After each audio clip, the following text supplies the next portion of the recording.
Welcome again, Aries. It's June 2015. I'm Dadhichi Toth from astrology.com.au. I just wanted to precede the reading today by saying even astrologers have really bad transits. This is the third time I've recorded this. Had some problem with the recorder, so I'm trying it again. Hopefully we'll have some luck just now. Just briefly, the third house of your horoscope, it's a sign of Gemini, is very strongly activated at this time. There are three planets there, the Sun, Mars, and Mercury, the ruler of that third house and the sixth house. And it's in what we call retrograde motion. If you listen to my introduction on retrogression and the myth of retrogression, you'll see that Mercury is not always such a bad planet for every single star sign. In your case, it does rule the third and sixth house, which are not particularly good houses, and therefore those of you born under Aries can expect some untoward results until we see its movement change. That means around the 12th of June, judging from the ephemeris, it moves into what we call direct motion. So those things you're trying to get happening this month, those important documents, those important negotiations, trips, communications with neighbours or siblings, all of these fall under the jurisdiction of Mercury and its retrogression. Now, after the 12th, I wouldn't even be saying you should rush madly in and sign off on all of those agreements, because there's a dictum that says you should even wait a little bit longer until that planet moves past the point at which it went retrograde. So give it a week or so after the 12th. Now, the other important points to note here are that your third house and your ninth house, these are the two opposing houses, third and ninth, are very strongly activated this month. A lot of activity there, which indicates the primary focus for you. And later in the month, on the 17th, so we've got that direct movement of Mercury on the 12th.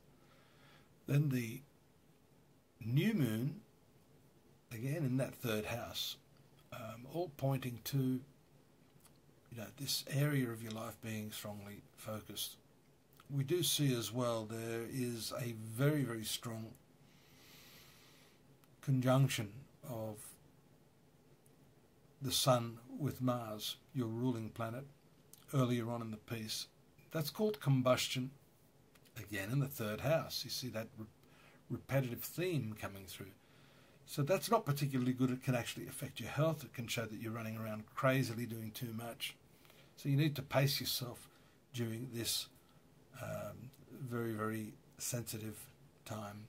The other thing we note is that the fourth ruler, the moon, which has to do with your domestic circumstances, your mother, your home life, the deeper sense of happiness and peace, is also under check by being in the debilitated sign of Scorpio in the 8th house.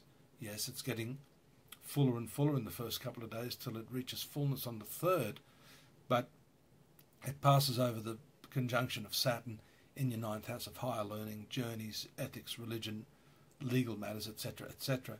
So that for some of you could be a pressing problem. And then later in the month, when your ruling planet moves into the 4th house, that occurs,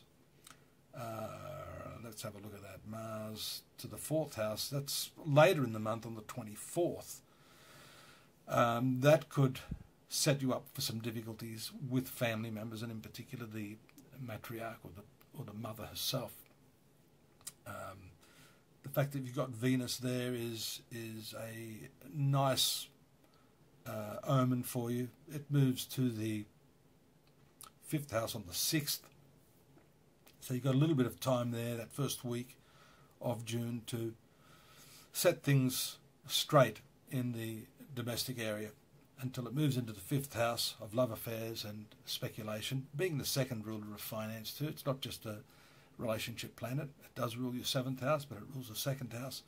So perhaps things like relationships and speculative finance are tied in this month. In any case, Venus and Jupiter together are very, very lucky, and that impending conjunction there will be very, very nice indeed. This could indicate some wins for you. We see the positive aspects of Uranus also as part of the mix this month. We see Sun in sextile to Uranus on the 11th. We see Jupiter from that 5th house of speculation in trine to Uranus and the Sun on the 22nd and 23rd. So those dates are all very, very good for bringing some good fortune to those of you born under the sign of the Ram. You know, the last aspects on the 29th are the 5th house trine of Venus to Uranus and the Sun. Also very, very good aspects to finish the month. The only exception there, I think, is the 24th and a few days leading up to that, where we see Mercury in the square aspect to Neptune in your 12th house. Again, that's got to do with the issues we spoke of earlier, but most importantly, confused thinking. So even though Mercury may have gone forward again, you still could lapse back into a bit of, I guess, foggy thinking, unclear communication and misunderstanding. So make it a point to be very, very clear and brief, and don't be afraid to ask for explanations if you're not quite clear on anything.